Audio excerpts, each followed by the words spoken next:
Doctor सलवा नदीम जो कि gynaecologist हैं। मेरे साथ मौजूद हैं डॉक्टर नदीम नईम एंडोक्रिनोलॉजिस्ट हैं।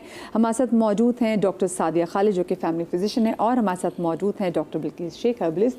आप तमाम तो लोगों में अपने शो में खुश आमदीद करना चाहती हूँ। और सबसे पहले तो मुझे ये बात बताएं डॉक्टर सलवा, हम तो PCOS को अभी ये समझने की कोशिश कर रहे थे कि अभी ये PMOS भी आ गया है। ये PCOS क्या था और ये PMOS क्या है? अच्छा, दोनों में डिफरेंस ये कि एक तो नाम, एक्चुअली जो PCOS था उसका जो हम इतने सालों से देख रहे थे कि उसका जो नाम उन्होंने रखा था कि बहुत पहले, मतलब जब से हम मेडिकल स्टूडेंट है, जब से हम पढ़ रहे थे पॉलीसिस्टिक ओवेरियन सिंड्रोम, तो over a period of time उसमें जैसे रिसर्च होती गई उसमें देखा गया कि it's not only about ovaries, इसमें आपके मेटाबॉलिक मसाइल भी हैं। बहुत सारे पेशेंट्स को आगे चल के शुगर, ब्लड प्रेशर, वज़न और ये सारे, जैसे अभी हमने आपके पैकेज में देखा, ये मसाइल होते हैं। तो वो चीज़ फिट नहीं होती थी। कभी आप अल्ट्रासाउंड कराएं तो उसमें पॉलीसिस्टिक ओवरीज आ जाती थी, बाकी चीज़ें नहीं थी। कभी क्या था कि आप बाकी मसाइल थे तो अल्ट्रासाउंड नॉर्मल था या उसमें ओवरीज में वो था, तो वो एक डायग्नोसिस जो था वो सही वाला जस्टिफाइड नहीं था। हमें हमेशा लगता था कि ये इसका नाम गलत है। दूसरा एक टैबू था, किसी पेशेंट को अगर किसी ने कह दिया कि तुम्हें PCO है तो बस वो सारी ज़िंदगी वो पेशेंट आपके पास आएगी, मुझे तो जी PCO है, हर चीज़। हाँ, तो वो हर चीज़ को उससे लिंक करते थे। बिल्कुल। तो इसलिए अब उन्होंने, क्योंकि इतनी रिसर्च के बाद देखा कि इतनी चीज़ें अब नहीं आ गई हैं, इसमें इतने मेटाबॉलिक डिसऑर्डर्स हैं, तो इट शुड बी रीनेम्ड ताकि आपका डायग्नोसिस बेहतर हो सके, उस चीज़ का ट्रीटमेंट बेहतर हो सके, और वो एक टैबू भी पेशेंट के ऊपर से हट जाए कि इसमें आपकी पूरा मल्टी सिस्टम, पूरे मेटाबॉलिक डिसऑर्डर्स, सारे एंडोक्राइन डिसऑर्डर्स आपके कवर होते हैं ना। तो इसलिए उसको चेंज कर दिया गया है, और ताकि इसका डायग्नोसिस बेहतर हो, हम तशखीस अच्छी करें, हम उसका इलाज बेहतर करें, और रिसर्च भी उस हिसाब से हो। तो ओवर उन्होंने 3 साल दिए हैं कि आप 3 साल में देखें कि हम कहाँ से प्रोग्रेस करके कहाँ पहुँचते हैं, क्या हालात होते हैं, and then it will be मतलब रीविजिटेड कि इसके बाद हमारी डायग्नोसिस बेहतर हुए, क्या हमारा ट्रीटमेंट बेहतर हुआ, क्या पेशेंट एजुकेशन बेहतर हुई।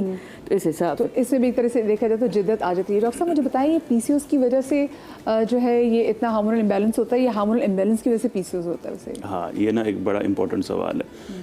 PCOS में ना जो सबसे बड़ा मसला था वो ये था कि PCOS वर्ड की वजह से बहुत सारी फीमेल्स बच्चियां हमारी ओवर डायग्नोस हो जाती थी, यानी उनको PCOS नहीं होता था लेकिन उनको PCOS डायग्नोस कर दिया जाता था, और बहुत सारी बच्चियां अंडर डायग्नोस हो जाती थी, उन्हें PCOS होता था लेकिन अल्ट्रासाउंड कराया उसमें सिस्ट नहीं है तो उन्होंने कहा PCOS नहीं है। ठीक है, ओवर डायग्नोसिस का जैसे अभी बताया कि एक स्टिग्मा था, हो गया, सारी ज़िंदगी मेंटल प्रॉब्लम रहेगा। अंडर डायग्नोसिस का अगर डायग्नोस सही तरीके से नहीं किया गया तो ज़ाहिर है इनफर्टिलिटी होना, आगे जाके फिर दूसरी कॉम्प्लिकेशन इंसुलिन रेजिस्टेंस, डायबिटीज़ होना। अच्छा, अब सवाल ये कि इसको चेंज क्यों किया गया? तो देखा ये गया था इससे पहले भी, नाम को अगर हम छोड़ भी दें तो PCOS के डायग्नोस्टिक क्राइटेरिया में हार्मोन्स हमेशा से रहे हैं, हाइपर एंड्रोजिनिज्म, टेस्टोस्टेरोन का बढ़ना, चेहरे पे बाल आना। तो अब फिर बाद में आहिस्ता आहिस्ता करके जब वर्क किया गया तो पता चला कि एक नहीं 8 डिफरेंट हार्मोन्स इन्वॉल्व हैं PCOS के अंदर। AMH इन्वॉल्व है, FSH इन्वॉल्व है, LH इन्वॉल्व है, टेस्टोस्टेरोन इन्वॉल्व है, हाँ, ईस्ट्राडायल इन्वॉल्व है। नहीं, ये ऐसे नहीं, देखें हार्मोन्स की वजह से PCOS नहीं हो रहा है। ठीक है, PCOS मेटाबॉलिज्म की वजह से हो रहा है। अच्छा, ये एक और चीज़ आ गई देखिए ना, पॉली एंडोक्राइन मेटाबॉलिज्म। ठीक है, PCOS मेटाबॉलिज्म में प्रॉब्लम की वजह से होता है, जिसकी वजह से हार्मोन्स गड़बड़ होते हैं जो फिर सिम्टम पैदा करते हैं। यानी कि एक आपकी गट की जो हेल्थ है उसकी वजह से नहीं, गट नहीं, ठीक है, मेटाबॉलिज्म हम डिफरेंट है। गट एक अलग चीज़ है, मेटाबॉलिज्म वर्ड का मतलब होता है कि आपकी बॉडी में फैट कितना है, आपका वेट कितना है। तो कहानी सारी वहीं से शुरू होती है। हमारा बॉडी ना सेल्स की बनी है। मेटाबॉलिज्म उसमें आ रही है कि वो हमारा नहीं, हमारे उसमें मेटाबॉलिज्म जरा डिफरेंट होता है। ठीक है, मैं अक्सर अपने पेशेंट को कहता हूँ ना, मैं बना एक कहानी सुनाता हूँ ना, जब कोई PCOS का डायग्नोसिस किसी को प्रिपेयर करना हो ना, तो हम उसको बताते हैं कि एक्चुअल इशू क्या है, क्योंकि ज़ाहिर है पेशेंट की अवेयरनेस बहुत इंपॉर्टेंट होती है। तो हम शुरू ऐसा करते हैं कि देखें आपकी बॉडी सेल्स की बनी हुई है, आपने वेट गेन किया, सेल्स के ऊपर चर्बी जमा हो गई, चर्बी जमा हो गई तो ग्लूकोज को सेल के अंदर जाना है जो नहीं जा सकेगा। अब जब नहीं जा सकेगा तो सिग्नल भेजे जाएंगे पेनक्रियाज को कि इंसुलिन फेंको, बहुत सारी इंसुलिन जमा हो जाएगी। वो बहुत सारी इंसुलिन क्या करेगी, वो ओवरीज में जाके सिस्ट बनाएगी, फिर उस सिस्ट से टेस्टोस्टेरोन रिलीज होगा, फिर टेस्टोस्टेरोन से ईस्ट्राडायल बढ़ेगा, ईस्ट्राडायल बढ़ेगा तो फिर FSH-LH रेशियो रिवर्स होगा, फिर दूसरे टेस्टोस्टेरोन टाइप के हार्मोन होंगे, फिर वो मर्दाना हार्मोन चेहरे पे बाल लेके आएंगे, फिर पीरियड में गड़बड़ स्टार्ट होगी। तो एक्चुअल प्रॉब्लम हार्मोनल भी नहीं है, एक्चुअल प्रॉब्लम सिस्ट भी नहीं है, एक्चुअल प्रॉब्लम मेटाबॉलिज्म है।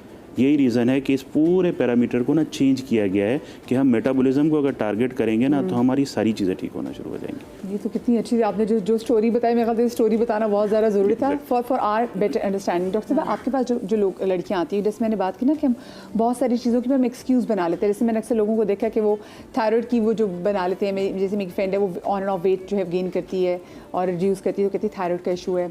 और फिर जैसे अगर मूड स्विंग्स है तो भी थायराइड का इशू है। फिर जैसे मैं पीसीओएस में भी लोगों को देखती हूँ कि वो कहती है मुझे पीसीओएस है, तो वो मूड स्विंग्स भी और बहुत सारी चीज़ें वो समहाउ उसके अंदर ले आती हैं। सो क्या ये जस्टिफाइड है जब इतनी ज़्यादा अच्छा देखिए, जब आपका वेट गेन हो रहा है तो उसमें सबसे पहले हम कहते हैं कि आप रूल आउट करें कि पीमॉस तो नहीं है, जिसका पीसीओएस जिसको हम कहते थे।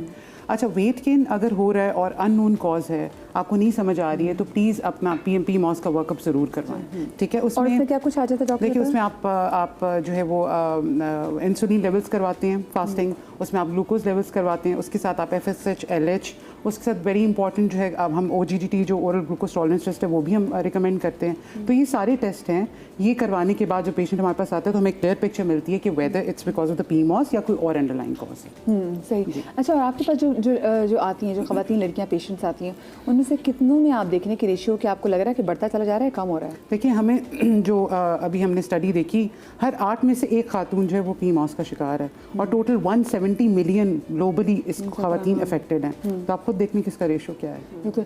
डॉक्टर बिल्किस, आपके पास जब लड़कियां आती हैं और जो बहुत सारी जो लड़कियां जो इनफर्टिलिटी के से भी फाइट बेचारी कर रही होती हैं, तो आप उनमें क्या बड़ी रीज़न देखती हैं? और ये आपने इसका रेशियो के with the passage of time बढ़ते हुए देखा है या कम होते हुए देखा है? नहीं, बढ़ते हुए देखा है। मतलब इतना इलाज भी आ गया, लोगों में अवेयरनेस भी आ गई, फिर भी ये बढ़ रहा है। बढ़ रहा है। देखिए, लाइफस्टाइल भी है, मेटाबॉलिज्म जो है वो आप मुतासिर है लाइफस्टाइल से होता है, जो हम चीज़ें खा रहे हैं, ठीक है।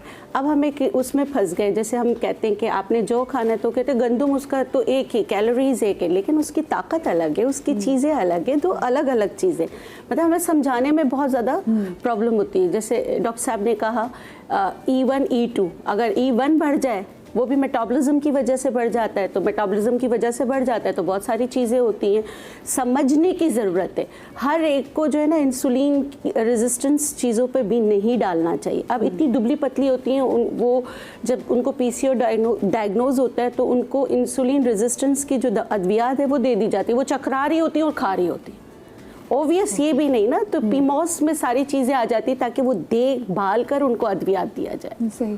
तो अच्छा, यूजुअली फिर आप, ठीक है, एक तो डाइट भी हमारा बहुत बड़ा एक फैक्टर है, डाइट बहुत, लाइफस्टाइल। देखें, हम आपको पता है कब से आपके साथ मैं प्रोग्राम करी, मैं एक चीज़ कहती हूँ, सुबह उठ के जैसे सूरज को देखना।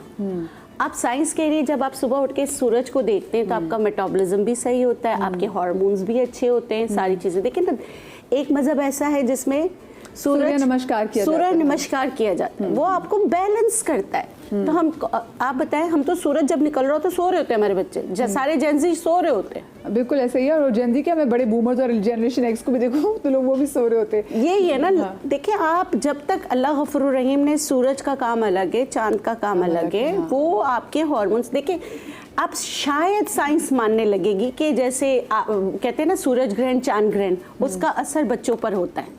पहले नहीं मानती थी, लेकिन आहिस्ता बड़े बुजुर्ग हमें बताते थे कि इन चीज़ों से दूर रहना है, इन चीज़ों से दूर रहो, ये नहीं करो, ये नहीं करो। तो उस वक्त, क्योंकि वो उसकी रेजेस जब आपकी 7 परत अंदर जा सकती हैं, तो वो और क्या क्या कर सकते हैं।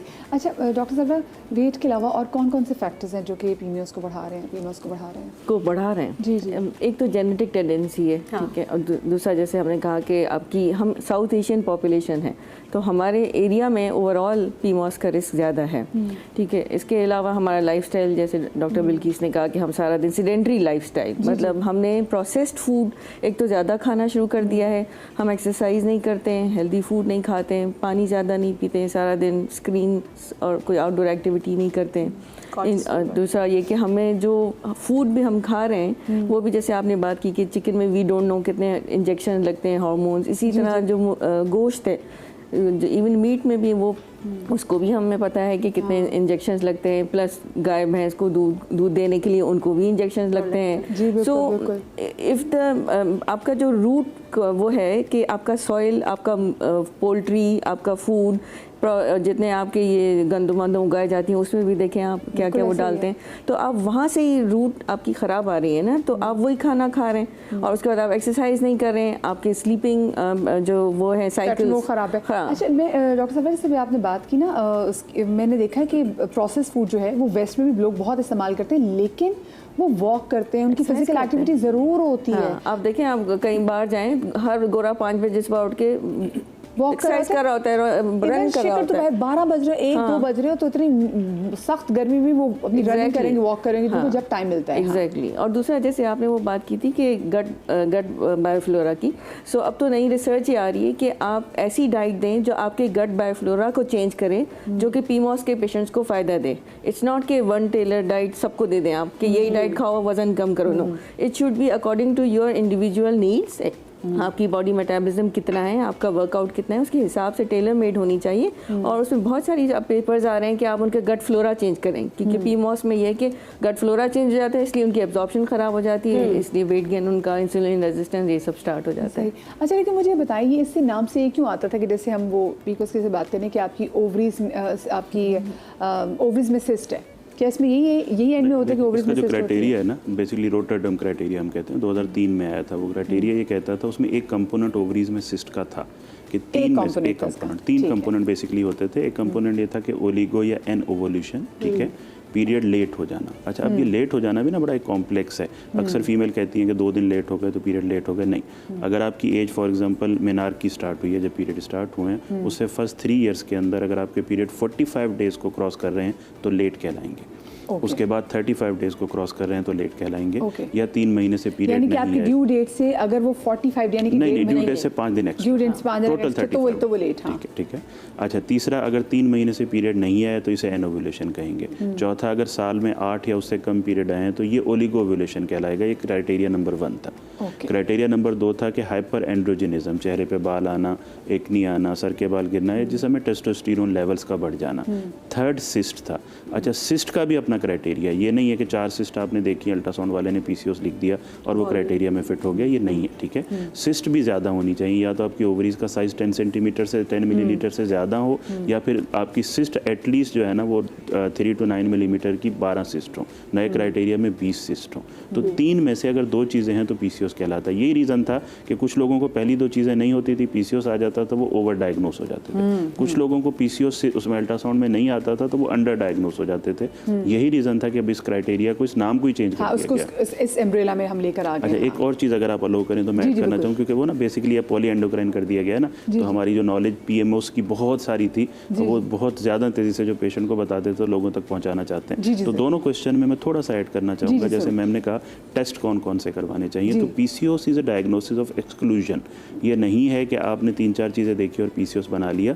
सेकेंडरी काजेज देखें, अगर हर्सोटिज्म के रीज़न कुशिंग सिंड्रोम है, आप जब तक उसे रूल आउट नहीं करेंगे आप पीसीओस नहीं कह सकते या पीएमओस नहीं कह सकते। दूसरा, एक बीमारी आती है जिसे हम एनसीसीएच कहते हैं, non classic congenital adrenal hyperplasia. NCCH बिल्कुल पीसीओस की तरह प्रेजेंट करता है, लेकिन इसकी ट्रीटमेंट भी डिफरेंट है और इसका कोर्स भी डिफरेंट है। तो ये क्या होता है डॉक्टर साहब? ये ना एक कंजेनाइटल या जेनेटिक बीमारी है जिसके अंदर हमारे जिस्म के अंदर सर्टेन हार्मोन्स बढ़ जाते हैं, जिसकी वजह से आगे जाके फिर ओव्यूलेशन में प्रॉब्लम होना, फर्टिलिटी में प्रॉब्लम होना, चेहरे पे बाल आना। लेकिन ये पीसीओस नहीं है, इसका ट्रीटमेंट डिफरेंट है, इसे रूल आउट करना जरूरी है। तो यही रीज़न है ना कि जब इसको पॉली एंडोक्राइन कहा गया ना, हमें तो बहुत अरसे से पता था ये काम चल रहा है, क्योंकि तकरीबन 52 डिफरेंट सोसाइटीज़ और ऑर्गेनाइजेशंस इन्वॉल्व थी, हम लोग भी इन्वॉल्व थे इसके अंदर, इस नाम को चेंज करने में। तो बेसिकली जब ये हुआ ना तो हम भी खुश हुए कि चलो ठीक है, पता चला कि एक्चुअली ये एक हार्मोनल बीमारी है। तो डायग्नोसिस ऑफ एक्सक्लूजन इंपॉर्टेंट है। दूसरा, जो मैम कह रही थी ना कि जरूरी नहीं कि मोटे लोगों को हो, तो lean PCOS is an entity, number 1 thing. 10% cases के अंदर इंसुलिन रेजिस्टेंस होती नहीं है। अच्छा, लीन पीसीओस में भी एक और चीज है, एक चीज आती है उसे टॉफी बोलते हैं, थिन आउटसाइड फैट इनसाइड। आपका वजन कम होगा, वजन कम होते हुए आपको बीएमआई नॉर्मल होगा, लेकिन पता चलेगा कि जब आपके हम इम्पेडेंस टेस्ट करवाते हैं तो पता चलेगा कि आपकी बॉडी में बहुत सारा फैट जमा है, स्पेशली एशियंस के अंदर। तो ये बड़ा कॉम्प्लेक्स मैकेनिज्म है पीसीओस या पीएमओस को डायग्नोस करना, एक्सक्लूजन को डायग्नोज करना, उसके बाद फिर उसकी ट्रीटमेंट स्टार्ट करना, फिर उसकी ट्रीटमेंट को लेकर चलना। तो इसके अंदर मल्टी फैक्टोरियल और मल्टी स्पेशलिटी, एंडोक्राइनोलॉजिस्ट, गायनेकोलॉजिस्ट, कैसी कैसी बीमारियां दी हुई हैं, मतलब वो बेचारी कितनी कितनी बीमारियों से फाइट करेगी, हालात से भी फाइट करे, बीमारी से भी फाइट करे। छोटी सी मुझे ब्रेक लेनी है क्योंकि मैं ब्रेक से फाइट नहीं कर सकती, ब्रेक बहुत जरूरी है। छोटी सी ब्रेक के बाद मिलते हैं।